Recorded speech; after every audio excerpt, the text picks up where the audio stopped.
네, 이번 시간에는 가보개혁과 의미개혁에 대해서 살펴보도록 하겠습니다. 이 가보개혁이 시행됐던 해는 바로 1894년이죠. 1894년에는 너무 중요한 일들이 많이 일어나고 있습니다. 우리 지난 시간에 배웠던 동학농민운동부터 해서 1차 가보개혁, 2차 가보개혁, 그리고 중간에서 청일전쟁까지 매우 근대사에서 매우 중요한 해가 바로 1894년이라는 거 잊지 마시고 중요하게 기억을 해두시면 좋겠습니다. 자, 먼저 이제 청일전쟁부터 살펴보도록 하겠습니다. 전주화약, 동학농민운동, 1차 동학농민운동이 일어난 다음에 여기에는 동학농민군들이 전주성까지 점령을 하게 되었죠. 전주성을 점령하고 나니까 이 정부에서 이거를 해결하기 위해서 청나라한테 또 민심세력이 구원군을 요청하죠. 그래서 청나라 군대가 들어오자 일본 군대가 뭐 텐진 조약을 들먹이면서 같이 군대에 들어와서 자기네들끼리 약간 위쪽 집안의 위기 상황을 만들게 되어집니다. 좀 뭔가 심상치 않은 낌새를 이제 느낀 정부군과 농민군들은 빨리 일본과 청나라 보내고 우리끼리 그러면 해결을 해보자 라고 해서 전주화약을 체결하게 되죠. 그래서 전주화약을 체결한 다음에 정부 같은 경우는 교정청을 설치해서 개혁을 해 나가고 농민의 자치기금 집강소가 설치되기도 합니다. 자, 그렇게 이제 우리가 알아서 할 테니까 청나라, 일본 니네 돌아가라고 하는데 청나라는 그래 그럼 돌아갈게 라고 하는데 일본은 돌아갈 생각이 전혀 없었습니다. 자, 그래서 이제 청나라 청일군대를 철수를 요구하지만 결국에는 철수를 하지 않고 일본군이 어디로 갑니까? 일본으로 돌아가지 않고 일본이 경복궁을 침범해 와서 일본이 경복궁을 점령해 버리게 됩니다. 자, 그런 가운데 바로 청일전쟁이 발발하게 되는 거죠. 자, 청일전쟁이 이렇게 1차 동학농민운동과 2차 동학농민운동 사이에 청일전쟁이 발발하게 되어집니다. 자, 근데 나중에 가서 이 청일전쟁은 누가 이길까요? 그렇죠? 일본이 승리를 하게 되어집니다. 그래도 많은 나라들, 청나라라는 나라 자체가 워낙에 규모가 크고 큰 나라이기 때문에 그래도 이빨 빠진 호랑이라고 할지라도 뭐 영국에게 그렇게 아편전에서 두 번이나 패했을지라도 또 왜냐하면 또 청나라가 또 차근차근 그래도 그들도 근대화 운동이 양모운동을 실시하고 있었잖아요. 그래서 이기지 않을까? 그래도 일본에게 지지 않겠지라는 생각을 했는데 청나라가 져버렸습니다. 청나라가 지면서 일본이 승리하고 시모노세키 조약에 의해서 여러 가지 이제 굴욕적인 그런 조약의 내용들을 받아들이게 되어지죠. 뭐 여러 내용들이 있지만 우리 한국사에서는 이제 우리나라와 관련되는 내용들을 좀 살펴보면은 시모노세키 조약, 청나라하고 일본 조약인데 거기 1조에 조선은 자주국이라는 말이 들어갑니다. 왜 우리를 들먹입니까? 일본의 입장에서는 청나라의 간섭, 청나라의 영향력을 조선에서 완전히 배제시켜버리고 이제부터 본격적으로 조선을 침략해 오려는 의도가 이 시모노세키 조약 안에도 들어가 있다고 볼 수 있겠죠. 자, 그리고 이제 청나라는 일본에게 랴오둥 반도, 지금 요동 반도, 우리 고대에서부터 많이 배웠죠. 유동 반도라든지 지금의 타이안, 대만을 청나라가 일본에게 넘겨주는 내용의 시모노세키 조약, 그거 말고도 이제 여러 가지 내용들 더 있는데, 그거는 이제 약간 세계사라든지 동아시아사 내용에 배울 내용이고, 한국사에서는 이제 중요한 이제 랴오둥 반도와 관련해서 이야기를 해보도록 하겠습니다. 근데 일본이 이 랴오둥 반도를 청나라한테 받았어요. 근데 이 랴오둥, 요동 반도는 정말 그 청나라의 수도인 베이징과 정말 가까운 곳이란 말이에요. 그리고 그 지역은 거기 말고도 일본 말고도 그 탐내는 나라들이 너무 많았어요. 특히나 그쵸? 호시탐탐 남하의 기회만을 노리고 있었던 러시아로서는 상당히 좀 입맛에 다시고 있었던 그 지역이기 때문에 이 러시아가 프랑스와 독일을 끌어들여가지고 일본에게 돌려줘! 라고 얘기를 하게 되어지죠. 그래서 일단 일본의 승리를 하고 청일전쟁에서 일본이 승리를 하고 시모노세키 조약을 체결하긴 하지만 그렇게 받은 랴오둥 반도를 삼국 간섭에 의해서 다시 되돌려지는 좀 그런 아픔을 일본은 좀 겪게 되어집니다. 그 내용은 조금 이따 좀 더 자세하게 해보도록 하겠고요. 청일전쟁 내용 간단하게 살펴봤는데 이런 청일전쟁이 이제 발발한 와중에 1894년 6월 이렇게 넘어가면서 우리는 1차 가보개혁을 실시하게 되어지죠. 자, 1차 가보개혁의 배경을 좀 살펴보게 되어지면요. 일본이 이제 우리나라에서 영향력 확대하고 이제 친일적인 그리고 일본의 입장에서 이제 조선을 좀 근대화시켜야겠다라는 생각을 하게 되어져요. 그래서 1차 가보개혁을 실시하는데 근데 이때는 이제 일본이 흥선대원군을 섭정으로 내세요. 그러니까 일본이 지금 경복궁을 점령하고 있는 상황이기 때문에 일본의 뭔가 자신들의 입맛에 맞게 조선의 내정을 간섭하려고 하지만 자신들이 어쨌든 조선 백성들에게 이미지가 상당히 안 좋다는 것을 알고 있기 때문에 그 전면에는 흥선대원군을 내세우게 되어집니다. 그래서 흥선대원군 섭정을 하는 김홍집 내각, 김홍집 기억나나요? 김홍집 어디서 배웠었죠? 그쵸. 2차 수신사로 갔다가 조선책략이라는 책을 들고 왔던 인물이죠. 근데 이제 계속해서 김홍집 내각이 김홍집의 인물이 계속 등장하게 되어집니다. 근데 흥선대원군과 일본은 좀 서로 다른 꿈을 꾸지 않았을까 싶어요. 동상이몽이라고 하죠. 그래서 흥선대원군은 일본을 이용하려고 했을 테고, 일본은 흥선대원군을 이용하려고 했을 테고, 그런 서로 다른 꿈을 꾸고선 일단 1차 가보경은 흥선대원을 내세워서 일본이 실시하게 되는데, 근데 이때는 보면은 그렇게 일본이 간섭이 심하지는 않았어요. 왜 그러냐면은 지금 무엇을 하고 있습니까? 그렇죠. 일본은 청나라하고 전쟁하는데 온 신경을 집중하고 있는 상황이에요. 그렇기 때문에 조선의 개혁, 1차 가보개혁에 대해서는 그렇게 크게 간섭하거나 신경 쓸 여력이 없었던 시기입니다. 그래서 맨 밑에도 있지만 1차 가보개혁은 비교적 자율적으로 조선이 자율적으로 추진한 개혁이 바로 1차 가보개혁이라고 할 수가 있겠습니다. 자, 두 번째는 교정청을 폐지합니다. 교정청 만들어진 지 얼마 되지도 않았죠. 6월초에 만들었다가 금방 폐지하고 이 가보개혁, 개화정책, 가보개혁을 총 담당하는 군국기무처라고 하는 관청을 만들게 되어집니다. 지금 경복궁에 이제 수정정이라는 건물인데 여기는 당시에 군국기무처로 사용되어졌던 건물입니다. 근데 군국기무처는 채 3달도 못 가고 없어지게 되어져. 2차 가보개혁 되자마자 없어지거든요. 근데 거기에서 수백 건에 달하는 업무들을 처리했던 그런 가보개혁의 가장 중심 역할을 했던 바로 부서가 군국기무처가 되겠습니다. 그래서 1차 가보개혁하면 여러분들 군국기무처가 주도했다라는 거 알아두시면 되겠습니다. 자, 그리고 비교적 자율적으로 추진한 가운데 그 앞에서 계속해서 근대화 개혁을 요구했던 사람들이 있었죠. 그렇죠. 갑신정변도 있었고 동학농민운동도 있었고, 그 내용은 갑신정변의 14개조 정강이라든지 동학농민운동의 패전개혁안들에 보면은 어느 정도 사람들, 백성들이 조선인들이 어떠한 것들에 대한 개혁을 요구하고 바라고 있었는지가 드러나거든요. 그래서 갑신정변과 동학농민운동에서 요구했던 것들이 상당 부분 가보개혁에서 받아들여지게 됩니다. 그래서 이제 갑신정변도 동학농민운동도 결론적으로는 실패했지만 그래도 실패가 아니라고 말할 수 있는 것은 그들이 요구했던 바가 가보개혁을 통해서 실제로 실현되는 부분들이 있다는 데서 의미가 있는 것 같습니다. 그래서 여러분들 그래서 헷갈리지 말아야 될 것이요. 갑신정변의 개혁정강이랑 동학농민운동의 패전개혁은 그 당시에 실현이 됐다 안 됐다? 그 당시에 실현된 건 아니에요. 요구사항이었던 거죠. 근데 그 중에 일부가 가보개혁과 의미개혁 이런 걸 통해서 어느 정도 실현된 부분들이 있다는 거 기억하시면 좋을 것 같습니다. 자, 마지막 청일전쟁으로 인해 일본이 조선에 개입하기 어려운 상황이었고 비교적 자율적으로 개혁은 추진되어졌습니다. 그러면 이제 어떠한 개혁의 내용들이 있었는지 정치 군사면부터 살펴보도록 하겠습니다. 첫 번째는 청연호를 폐지합니다. 우리나라는 청나라의 책봉과 조응을 받는 현실적으로 속국에 위치해 있었죠. 속국에 위치해 있었는데, 그래서 청나라 황제 연호를 본따서 지냈죠. 계속해서 이제 조선 초부터 그렇게 지내왔는데, 이제 개국기년을 사용하게 되어집니다. 조선이 개국한 게 언제입니까? 1392년이 되겠죠. 1392년이 바로 개국한 기점이 되는 연도가 됩니다. 그러니까 지금 1894년이면은 개국 기념으로 따지면 몇 년일까요? 그렇죠. 503년이 되는 거겠죠. 그래서 청나라로부터 벗어나는 그런 모습들을 보이게 되어지고요. 그 다음에는 이제 국내부를 설치합니다. 국내부. 그렇죠. 왕실 사무를 전담하는 기구가 바로 국내부가 되겠습니다. 그 전까지는요, 왕이 곧 나라고 나라가 곧 왕이기 때문에 왕과 왕의 가족과 관련된 업무나 나라의 업무나 크게 구분하지 않고 처리했어요.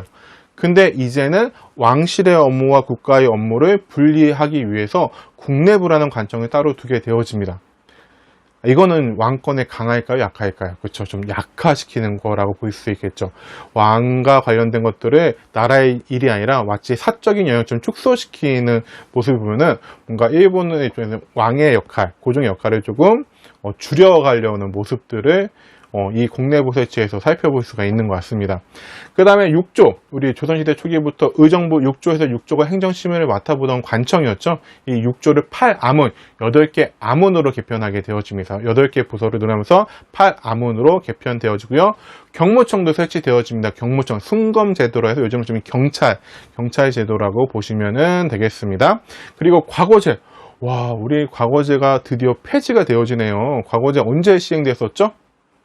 네, 고려의 광종이 쌍기의 건의로 실시됐던 것이 바로 과거제인데 드디어 이때 폐지가 되어집니다. 그래서 과거제를 통해서 뛰어난 인물들, 뛰어난 인재들도 신료로 등용되기도 했지만 시간이 지나면서 특히 19세기의 세도정치를 지나면서 이 과거제가 많은 폐단들이 쌓이게 되었죠. 그리고 실질적으로 과거로 해서 공부했던 유학, 성냥 이런 것들이 실제 생활이나 그리고 당시에 지금 이 시기가 바로 급변하는 시기잖아요. 급변하는 개화 정책을 추진하는 시기에 그렇게 도움이 되지 않았던 부분이 분명히 있죠. 그래서 과거제도가 드디어 폐지가 되어집니다.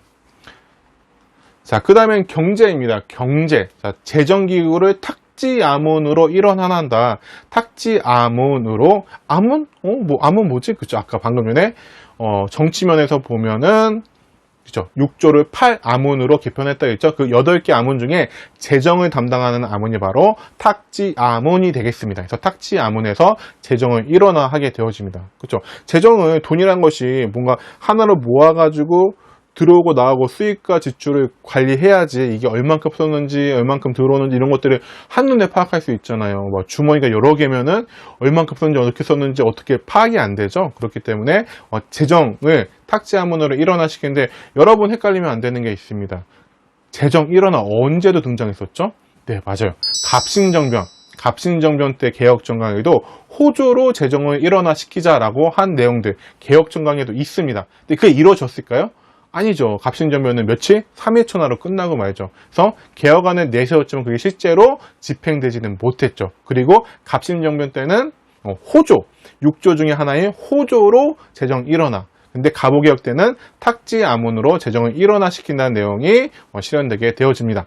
그 다음에 은본위 화폐제도, 은본위 화폐제도를 채택합니다. 은본이라는 건 뭘까요? 그렇죠. 시중에 이제 돈이 풀리게 되는데 이 돈을 얼마만큼, 국가가 은을 보유한 만큼 돈을 찍어내는 거예요. 막 찍어냈다가 힘들었던 일 두 번이나 겪었죠. 그렇죠. 당백전, 당호전 이런 것도 있었잖아요. 그래서 급격한 물가 상승률을 갖고 왔었죠. 그렇기 때문에 돈을 함부로 막 찍어내는 것이 아니라 한 나라가 은본이다, 금본이다 이런다는 선 은본이제는 은을 얼마만큼 비축한 만큼, 은을 가지고 있는 만큼 돈을 찍어내고, 금본이는 금을 가지고 있는 만큼 돈을 찍어내서 이렇게 물가나 이런 것들을 좀 컨트롤하기 위한 제도라고 보시면 되겠습니다. 그 다음에 도량형을 통일합니다. 도량형 뭡니까? 무게라든지 길이라든지 부피 이런 것들이죠. 근데 지금도 그렇지만 무조건 킬로그램만, 무조건 미터만 이렇게 미터법을 기준으로 쓰지 않잖아요. 물론 공식적인 미터법을 쓴다고 하더라도 뭔가 어른들면은 쌀 한 마리 주세요, 쌀 한 대 주세요, 아니면은 집 같은 경우도 지금 84제곱미터 이렇게 표현되지만 그래 어른들은 33평이니 24평이니 이런 얘기들 많이 하죠. 그렇죠. 한 척, 두 척 이런 말도 있고요. 그래서 이런 것들이 동네마다 지역마다 좀 다르면은 세금 걷고 이런 데 불편함이 있겠죠. 그래서 도량형 완전히 통해. 도량형은 어디서나 똑같은 도량법, 미터법을 쓴다든지 이렇게 해서 도량형을 통일하게 되어집니다. 그리고 조세급납제를 실시합니다. 조세급납제. 그 전까지는 우리가 세금을 뭘로 냈죠? 그렇죠. 쌀로 내기도 하고 옷감으로 내기도 하고 동전으로 내기도 했는데 이제는 세금을 뭐로 냅니까? 그렇죠. 돈으로 내도록 하는 조세급납제를 시행한 것이 바로 1차 갑오개혁의 경제개혁이라고 볼 수가 있겠습니다. 자, 그 다음 1차 갑오개혁의 사회면입니다. 사회. 공사노비법, 노비제도, 신분제도가 폐지되어집니다. 와, 이건 정말 경천지동할, 정말 하늘이 진동할 일이죠. 지금 수천 년을 이어오던 신분제도가 공식적으로 폐지되어집니다. 점점 조선시대 후기부터 신분제도가 동요되어지고 1802년에는 공노비 해방시키고 이러면서 그리고 그 전에 몇 년 전에는 이제 노비 세습을 금지하는, 노비 신분의 세습을 금지하는 일도 있었고요. 결국에는 이제 공사노비를 다 폐지하면서 신분제도라는 것 자체가 없어지는 그런 역사적인 순간이 오게 되어집니다. 뭐 그렇다 해서 그 이후에도 보면은 관습적으로 신분이라는 것이 남아있긴 했지만 그래도 법적으로 제도적으로 신분제도가 없어졌다는 것은 정말 큰 역사의 발전이 아닐 수 없습니다. 자, 그 다음에 연자법도 폐지합니다. 연자법 뭐죠? 그렇죠. 죄를 지으면은 그 가족, 우리 사격 보면은 3대를 멸하라, 3족을 멸하라, 이런 얘기 많이 듣잖아요. 그래서 내가 잘못했는데도 내 가족들이 다 귀양 간다든지, 내 딸이나 내 아내가 다 노비를 팔려간다든지, 아니면은 처가, 친가, 외가 막 다 이렇게 벌 받잖아요. 그것은 비인간적이다, 옳지 않다라고 해서 연자법을 폐지하게 되어집니다. 그리고 조혼을 금지시켜요. 옛날에 되게 어린 나이에 결혼 일찍 했었죠. 왜 그런 풍습들이 아무래도 우리나라가 외적의 침입을 좀 많이 받다 보니까, 또 청나라는 뭐 공녀 바쳐라, 몽골 때도 공녀 바쳐라 이런 일들 많았었잖아요. 그러니까 공녀로 끌려가지 않으려면은 빨리 결혼을 시켜야 되는 거예요. 그래서 점점 일찍 결혼하는 풍습이 많은데, 이게 어린아이가 막 11살 12살 이런 어린아이가 시집 결혼해가지고 가면은 얼마나 힘들겠어요. 여러분들도 아직 10대 후반의 청소년이지만 엄마 아빠가 떨어져서 혼자서 가서 시어머니 막 모시고 산다고 생각하면 시아버지 모시고, 물론 요즘 시어머니 시아버지는 잘해주시지만 집 떠나서 사는 것 자체가 어린 나이에 힘든 거죠. 그래서 조혼을 금지시키는 그러한 것도 있고요. 또 과부제가를 허용하자. 과부제가 조선시대에는 재혼한 여자를 되게 천대시 여겼죠. 그래서 재혼한 여자의 자식은 과거 시험도 못 보도록 막았었잖아요. 근데 과부제가를 허용해주자. 이거 이제 동학농민 운동도 청산가부의 제가를 허용해달라고 요구했던 부분들이 있었죠. 이런 것들이 받아들여져서 과부제가도 허용해주는 모습으로 사회의 모습이 변하게 되어집니다. 자, 그런 가운데 1차 가부개혁이 있는 가운데 1차 가부개혁이 실시되어지고 군국기무제 중심으로 실시되어지는데, 근데 청일전쟁이 이제 진행되어지는 과정 중에 9월달, 1894년 9월달이 되면은, 9월이 되면은, 2차 농민운동, 2차 동학농민운동이 벌어지게 되어지죠. 동학농민운동이 1차에서는 이제 반봉건의 모습을 띠지만 2차에서는 반외세, 이제 일본을 몰아내기 위해서 이제 동학농민운동이 일어나게 되어지죠. 그래서 1차 동학농민운동 때는 이제 남접, 전봉준을 중심으로 해서 남접반 이렇게 동학농민운동을 일으켰지만, 2차 때는 이제 반봉건이 아니라 반외세, 일본을 물리치고 우리나라에 다시 되찾는다는, 우리나라를 바로 세운다는 데선 뭐 정치적 이념이고 뭐고 뭐 종교적 의미를 떠나서 뭐 조선의 백성이라면 누구나 공감할 만한 내용이잖아요. 그래서 동학에서도 남접과 북접 총 역량을 동원해 가지고 2차 봉기를 9월 달에 일으키게 되어집니다. 근데 결국에는 진압당하게 되죠. 그렇게 진압되어지고, 일본은 또 청일전쟁에서 뭐 10월, 11월이 넘어가면서부터는 결국에는 확실한 승기를 잡게 되어집니다. 그래서 거의 승리가 확실히 되어지는 상황 속에서 1894년 겨울이 되면서 11월, 12월이 되면서 2차 가보개혁을 실시하게 되어집니다. 그래서 2차 가보개혁의 내용을 좀 살펴보기 전에 보면은, 자, 청일전쟁에 일본에게 유력에 전개되는 가운데 이제는 일본이 본격적으로 조선의 내정에 간섭하게 되어집니다. 1차 가보개혁 때는 물론 일본이 내정 간섭 가운데 있었지만, 그래도 일본이 청일전쟁에 신경을 쓰느냐고 우리가 좀 자주적으로 개혁을 할 수 있었던 부분이 있었지만, 2차 가보개혁 때는 일본이 거의 승리가 확실시되는 상황이기 때문에 좀 더 강하게 이제는 본격적으로 일본의 내정에 간섭하는 가운데 2차 가보개혁이 일어나게 되어집니다. 자, 그리고 이제 흥선대원군을 축출시켜 버리죠. 왜냐면 흥선대원군이, 여러분들 계속 지금 흥선대원군을 보았지만 이분이 일본이 시키는 대로 얼굴마다만 할 인물은 절대 아니죠. 그렇죠? 그렇기 때문에 어느 정도 말 듣지 않고, 그리고 이미 승기가 잡은 상황이기 때문에 뭔가 흥선대원군의 효용 가치가, 그리고 자신들에게 오히려 부담이 된다라고 생각을 했던지 흥선대원군을 쫓아내 버립니다. 그래서 흥선대원군 몇 번 정치 전면에 등장 3번 등장했죠. 처음에 고종 처음에 왕위에 올랐을 때 1864년부터 72년까지 약 10년 동안 고종이 이제 아버지로서 섭정을 했었던 적이 있었고요. 그 다음에 두 번째는, 이모곤란 때 99인들이 흥선대원군을 모셔다가 정치를 해달라고 부탁을 했던 적이 있었죠. 근데 이모곤란이 진압되면서 청나라의 인질로 끌려갔다가 거의 3년 동안 있다 돌아와가지고는 운영궁에 있다가 요때 다시 전면에 등장하게 되어지죠. 그랬다가 또 이제 몇 달 만에 밀려나게 되어집니다. 자, 그리고 이제 김홍집, 박영효 연립내각을 구성합니다. 김홍집은 1차 가보개혁 때도 내각을 구성했던 인물이죠. 근데 누가 들어옵니까? 박영효가 들어오죠. 박영효 기억납니까? 급진개파의 한 명이었고 일본과 가까운 인물이었죠. 그렇기 때문에 이 내각에다가 일본과 가까운 인물인 박영효를 집어넣게 되어집니다. 그리고 이제 1차 가보개혁을 주도했던 군국기무처를 폐지해버립니다. 뭔가 만들었으면 오래 쓰든지 금방금방 이렇게 제껴버리고 군국기무처를 폐지해버립니다. 그리고 고종이 이제 크게 두 가지 문서를 발표하는데요. 독립서검은 반포하고 홍보음 14조라고 하는 것을 반포합니다. 뭐 그 외에도 이제 요 시기에 즈음에서 교육입국조서라고 하는 또 문서도 발표하기도 하고요. 이게 이제 개혁의 방향을 내세운 문서라고 볼 수가 있겠습니다. 자, 2차 가보개혁의 정치 군사 내용 먼저 보도록 하면 내각제를 시행합니다. 내각. 그건 이제 의정부가 아니라 이제 내각을 중심으로 정치를 해 나가게 되었죠. 그래서 고종이 요거를 보고서 요 내각제 시행, 내각 책임제 들어왔죠. 이제 총리를 중심으로 해가지고 지금도 일본이라든지 뭐 영국이라든지 이런 나라들은 내각 책임제잖아요. 그렇죠? 수상을 중심으로 해가지고 정치를 이끌어 나가는 제도잖아요. 그러니까 내각제가 시행된다는 얘기는 내각을 중심으로 정치가 이루어지기 때문에 왕의 권한이 그만큼 축소되어진다는 얘기예요. 그렇기 때문에 고종이 여기에 대고 되게 열받아하고 정말 니네가 다 해먹어라 이렇게까지 얘기하는 그러한 기록들도 남아 있습니다. 그러니까 고종으로서는 이제 점점 자기가 허수아비가 되어가는 것을 느끼는 게 바로 이런 내각제 시행 같은 모습들이겠죠. 그리고 8아문을 7부로 개편합니다. 7부로 개편합니다. 6조였다가 8아문이었다가 다시 7부로 가게 되어집니다. 그 지방 8도를 23부제 23개로 쪼개버려요. 왜 쪼갰을까 생각을 해보면은, 그쵸. 덩어리가 조그말수록 일본의 입장에서는 좀 더 세밀하게 관찰하고 세밀하게 보면서 어떻게 침략해 올지, 어떻게 수탈해 갈지를 좀 살펴볼 수 있지 않았을까? 그러니까 덩어리가 크면 한 번에 먹기 힘드니까 좀 쪼개가지고 좀 세밀하게 관찰하려고 한 거 아닌가 싶습니다.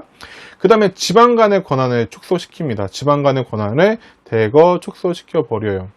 자, 그래서 보면 이제 사법제도, 원래 우리나라의 이제 당시 조선시대에 뭐 관찰사, 수령 같은 경우는 지방에서 군사, 행정, 사법, 치안 이런 것들을 다 담당했잖아요. 근데 이런 것들을 역할을 좀 나누기 시작을 합니다.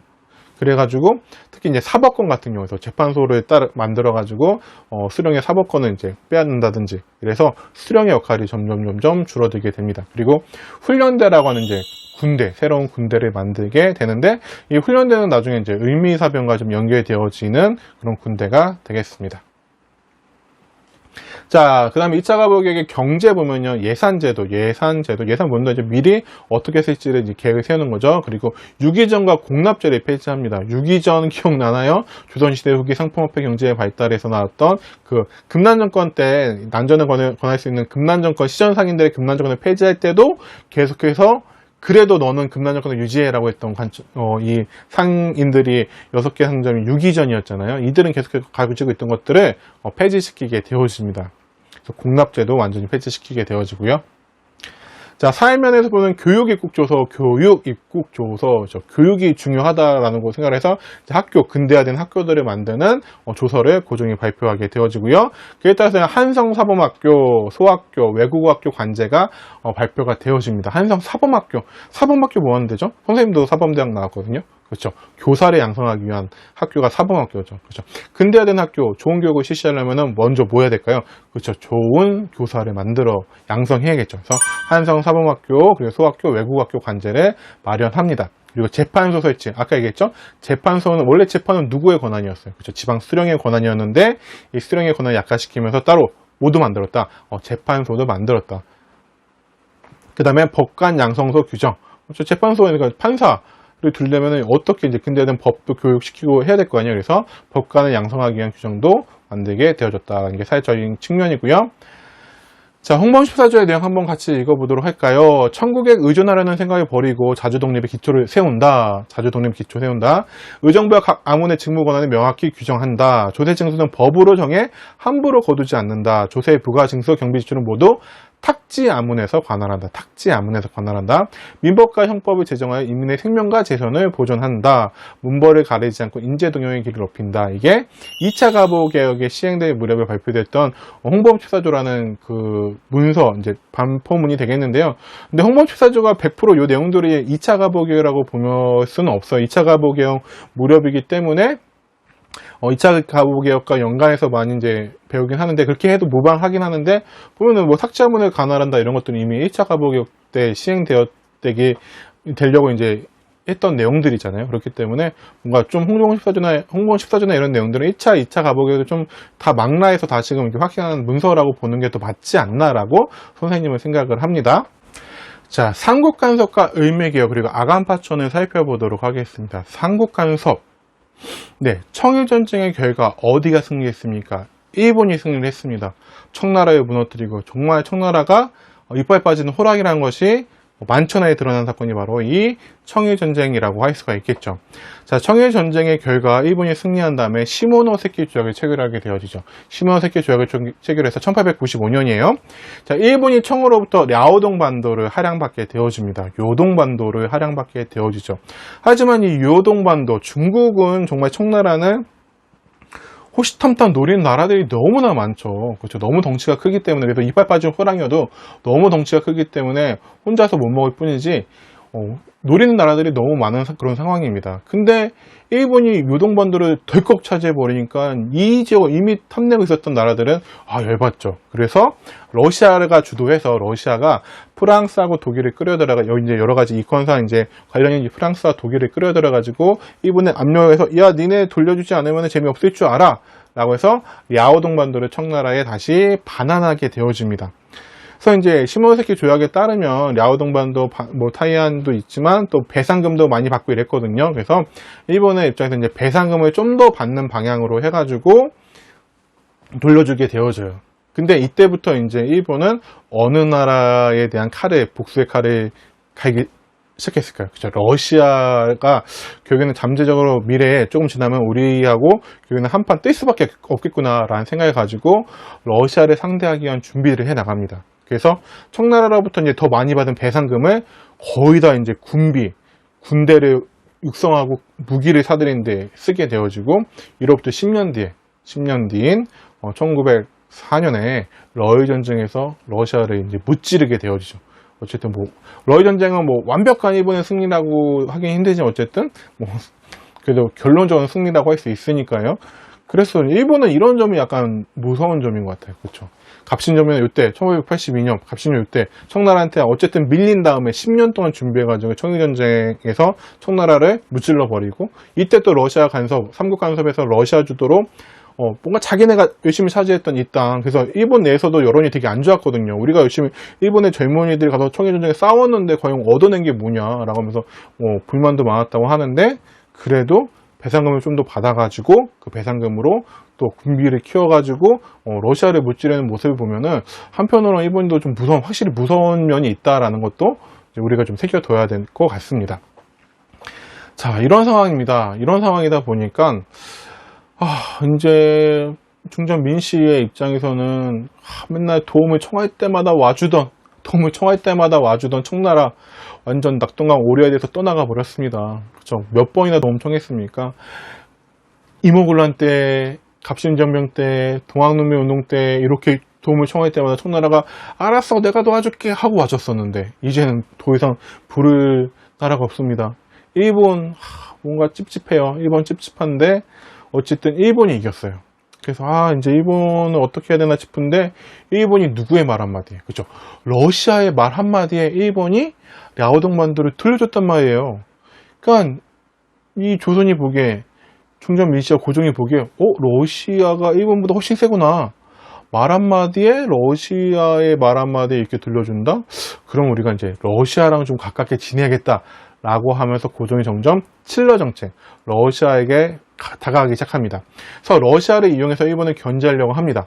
그리고 그러다 보니까 이제 김홍직, 박영효 내각, 박영효 같은 경우는 그쵸, 박영효 일본과 가깝잖아요. 그러니까 쫓아내버리고 박영효 내각에 붕괴돼 버리고 러시아를 이용해서 일본을 견제하려는 모습들이 보입니다.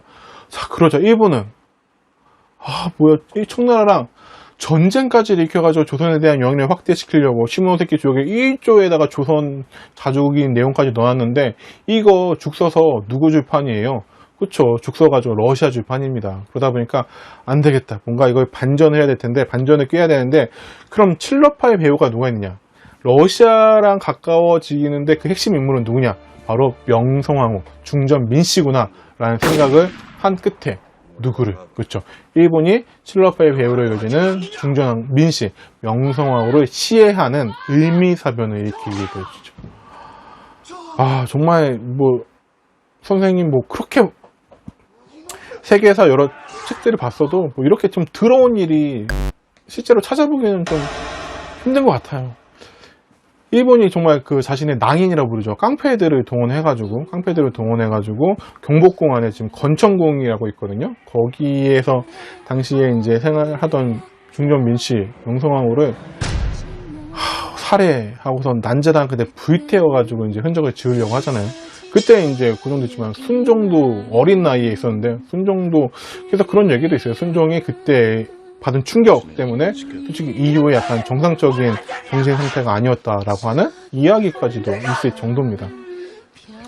어쨌든 한나라, 선생님 개인적으로 중전 민씨 명성황후에 대해서 이렇게 호의적인 좋은 평가를 내리기는 힘들지만, 그래도 어쨌든 우리나라의 우리나라 왕비, 우리나라의 국모였기 때문에 그래도 팔은 안으로 굽는다고, 이렇게 그래도 우리나라의 중전이었던 국모였던 명성황후가 일본의 낭인들에 의해서 시해당하는 모습들은 정말 열받죠. 화가 나죠. 그렇죠. 정말. 그리고 나서 나중에 이제 의미사변과 관련된 인물들 일본으로 어쨌든 가서 재판을 받긴 하는데, 나중에 다 풀려납니다. 나중에 어떻게든 거기에 이 관련된 거에 미국인 써있다고 어쨌든 하면서 그냥 다 풀어져 버리는 결과를 갖고 오게 되고, 일본에서는 그들은 거의 영웅처럼 대접을 받게 되어지죠. 어쨌든 의미사변 참 안타까운 일이 아닐 수도 없고요. 그래서 되게 요거 명성황후랑 뮤지컬로도 만들어졌고 드라마로도 수차례에 걸쳐서 만들어진 작품이 바로 명성황후 의미사변에 대한 내용들이죠. 뮤직비디오 중에도 되게 유명한 거 있고요. 선생님이 어렸을 때 봤던 건데. 자, 그 다음에는 이제 의미개혁을 시행합니다. 이렇게 의미사변이 일어난 가운데 이번에 연해서 그 의미개혁을 실시하게 되어지는데요. 자, 김홍집을 중심으로 다시 내각이 구성되어집니다. 김홍집이라는 인물 계속해서 등장합니다. 계속해서 살아남고 있죠. 그만큼 조선에 인물이 없었기도 하거니와, 한편으로는 또 김홍집이 그만큼 실력을 갖춘, 개화에 대해서 실력을 갖춘 인물이었기 때문에 어쩔 수 없어 김홍집을 대체할 만한 인물이 없었다라는 평이 있기도 합니다. 한편으로는 잘 살아남은 것이기 때문에 처세술의 달인, 기회주의자다라고 평가하기도 하지만, 또 그만큼 능력이 있었기 때문에 대체할 만한 인물이 없었다는 평가도 있지만, 김홍집도 곧 죽게 됩니다. 자, 건양이라는 연호를 채택하게 되어지고요. 건양이라는 연호를 채택하고요. 태양력을 사용합니다. 태양력. 우리는 원래 음력 사용했죠. 그래서 음력 1895년 11월 17일, 음력 1895년 11월 17일을 양력 1896년 1월 1일로 하는 걸로 바꾸어서 이제 태양력을 사용하게 되어집니다. 그 다음에 종두법 시행합니다. 종두법. 그렇죠? 소년들 예방접종. 그리고 단발령이 중요하죠. 의미개혁에서 가장 중요한 건 단발령이겠죠, 아무래도. 그래서 의미사변과 단발령 때문에 의미개혁이 아니죠. 의미의병이 일어나게 되죠. 의미의병이 일어났던 큰 원인은, 명성황후 씨의 사건이 의미사변보다도 훨씬 더 단발령. 왜냐면은 성리학 국가에서는 부모로부터 물려받은 신체 발부 수지부모다 해가지고, 부모로부터 물려받은 신체를 손상시키는 것은 불효라고 생각을 했잖아요. 불효인데 머리를 잘라라 하는 것 자체가 엄청난 불효가 되는 거죠. 머리 자르면 상태 어떻게 되죠? 그래가지고 이 단발령에 화가 나, 불만을 품은, 그리고 말이 안 된다, 이번에 무찌르자라고 하는 의병들, 첫 번째 의병인 의미의병이 일어나게 되는 게 바로 이때입니다. 자, 그리고 우체사를 설치합니다. 우체사, 우체국 알죠? 그리고, 친위대하고 진위대. 친위대는 중앙군, 진위대는 지방군인 부대를 설치하게 되어집니다. 이렇게 만들어졌다가 나중에 언제? 1907년에 일본이 강제로 해산시키게 되어지죠. 1907년에서. 그때 또 무슨 의병이 일어나요? 세 번째 의병인 정미의병이 일어나는 원인이 되기도 하죠. 자, 이렇게 의매개혁 같은 경우는 보면요, 그 앞에 있었던 갑오개혁보다는 실질적으로 약간 생활과 관련된, 백성들의, 조선인들의 입장에서 뭔가 몸에 체감할 만한 그러한, 개혁의 내용들, 바뀌는 모습들이 많이 있게 되었습니다. 자, 그래서 보면 의미사변과 단발령의 반발로 뭐 의미의병이 일어났다라는 거. 자, 그런 가운데, 자, 고종은 불안합니다. 아버지도 갔고요. 아내도 갔습니다. 여태까지 무언가 중요한 결정을 할 때마다 그래도 아버지가 도와주고 아내가 도와주고 대신 결정을 내려주기도 했는데 이제 홀로서기를 해야 될 때예요. 아버지도 없고 아내도 없는 가운데. 근데 일본은 호시탐탐 이렇게 목을 재어오고 있는 그런 상황이죠. 자, 그래서 어떻게 할까 하다가 당시에 이제 열강, 다른 나라들의 도움을 받으려고 합니다. 그래서 아간파천이라고 해서 이제 아관은 러시아 공사관을 얘기합니다. 당시에는 이제 러시아를 한자로 풀어가지고 아라사 이렇게 불렀거든요. 아라사. 그래서 아관은 러시아 공사관이라는 뜻의 이제 줄임말이 되겠는데, 원래는 처음에는 이제 미국 공사관으로 가려고 해요. 그래서 춘생문이라고 해가지고 지금은 그 위치, 그게 이제 춘생문이 남아있지는 않거든요. 어디쯤일 것이다라고 해서 일제시대 때나 이때 찍어놓은 사진을 가지고 약간 추측하고 있기는 하는데, 그 춘생문으로 해서 이제 미국 공사관으로 가려다가 우선 일단은 실패를 해요. 이제 그때 이런 걸 주도했던 인물이 누구냐면은 이완용이에요. 이완용. 원래 이완용은 친일파가 아니라 친미파, 미국과 가까운 관료였어요. 그래서 이때는 일본의 간섭으로부터, 일본의 위협으로부터 고종을 벗어나게 하기 위해서 이완용이 이렇게 친러파, 친미파 관료들이 합작해가지고 고종을 외국 공사관으로 옮기려는 그런 작전을 펼치게 되어집니다. 근데 나중에 친일파로 돌아서는 거죠. 그러니까 이한영 같은 인물들은 친일파라기 하기보다는 그냥 기회주의자인 거죠. 자기한테 더 좋은 거를 줄 수 있는 나라를 찾아가는 그냥 기회주의자라고 볼 수 있을 것 같습니다. 그래서 이제 일단 미국 공사를 가는 건 실패하고 나서 그 다음에는 조심하는 가운데 약간 준비를 합니다. 그래서 이제 의미의병이 일어나잖아요. 의미의병이 일어나서 막 하다 보니까 이제 군거를 지키던 일본 군대나 이런 군대들이 뭐 의병 본기를 진압하기 위해서 좀 파견되고 이랬을 거 아니에요. 그러면서 군거의 경비가 좀 약화되자, 그렇게 되자 이제 몰래 영추문이라고 해가지고 그 경복궁의 서쪽문이 있거든요. 원래 그 경복궁을 만들 때도 뭐 추나 추동해서 이제 봄, 여름, 가을, 겨울을 따가지고 네 군데 문을 만들었는데 그 중에 이제 가을에 해당되는 문이 서쪽에 있는 영추문이에요. 영추문으로 이제 몰래 가마를 타고 빠져나와서 러시아 공사관으로 가게 되어집니다. 이때도요, 이제 그 궁녀가 타는 가마를 타고 나와요. 그래서 며칠 전부터 그 궁녀 가마가 그 영추문을 왔다 갔다 했다고 해요. 처음에는 뭐야, 누구야? 확인을 했겠죠. 경비병들이. 근데 몇 날 며칠을 계속해서 그 가마가 왔다 갔다 하니까 뭐야, 그런가 보다, 오늘 또 나가나 보다, 이렇게 생각을 하도록 만든 다음에 이제 고종이 그 궁녀의 가마를 타고 러시아 공사관으로 가게 되어집니다. 그래서 이제 경복궁에서 러시아 공사관으로 자리를 옮기게 되어지죠. 자, 그래서 이제 아간파천이 일어나게 되어지고요. 김홍집 내각은 붕괴되어집니다. 이 김홍집, 갑오 의매개혁을 이제 주도했던 인물이죠. 그러면서 계속 내각을 이끌었던 인물인데, 자, 이 김홍집을 이제 고종은 어쨌든 갑오 의매개혁 약간 일본 주도였잖아요. 그러다 보니까 역모로 몰아가지고 김홍집 내각을 다 역모다, 너는 죄인이다 라고 선포해 버리고요. 그래서 김홍집도 러시아 공사관으로 고종이 갔던 걸 몰랐던 거예요. 그래서 고종이 어떤 뜻을 가지고 갔는지 확인해 봐야지 라고 가다가 길거리에서 이제 사람들이 김홍집을 보고 저 사람이 단발령을 내리도록 한 본인이다, 장본이다 해가지고 결국에는 처참하게 민중들은 불맞아지게 되어집니다. 처참하게 살해당했다라고 해요. 자, 그리고 이제 러시아 공사관에 간 고종은요, 이제 실시됐던 여러 가지 개혁 조치들 중에 일부분들은 약간 원위치 않은 모습도 있고요. 단발령도 철회하고 뭐 이런 모습들이 있습니다. 그렇게 해서 약 1년 동안 러시아 공사관에서 고종이 새빵살이를 하게 되어져요. 그래서 러시아 공사관을 보면은 지금은 좀 남아있는 게 3층 탑만 남아있거든요. 근데 지금 또 선생님이 아까 가봤는데 보수공사 중이더라고요. 그래서 보수공사 중이어서 옆에서만 이렇게 그 안에 모습만 볼 수가 있었습니다. 그래서 요 정동, 그래서 지금 덕수궁 뒤로 가면 덕수궁 돌담길 따라서 이렇게 가면은 근대에 있었던 여러 유적지들이 되게 많습니다. 그래서 우리나라 최초의 교회라고 하는 정동감리교회도 있고요. 정동감리교회는 이제 베지악 등에 세웠던 아펜젤러 선교사가 세운 교회이기도 하고, 우리가 정말 잘 알고 있는 이것이 우리가 3.1운동에서 제일 잘 알고 있는 유관순 열사의 장례식이 열렸죠. 유관순 열사의 장례식이 열렸던 장소이기도 하고요. 여기 따라서 이제 이화학당, 이화학교도 지금 있고요. 그리고 당시에 이제 있었던 뭐 독일 영사관터 아니면은 뭐 탁지하문 자리도 있고 덕숭 옆에 있고요.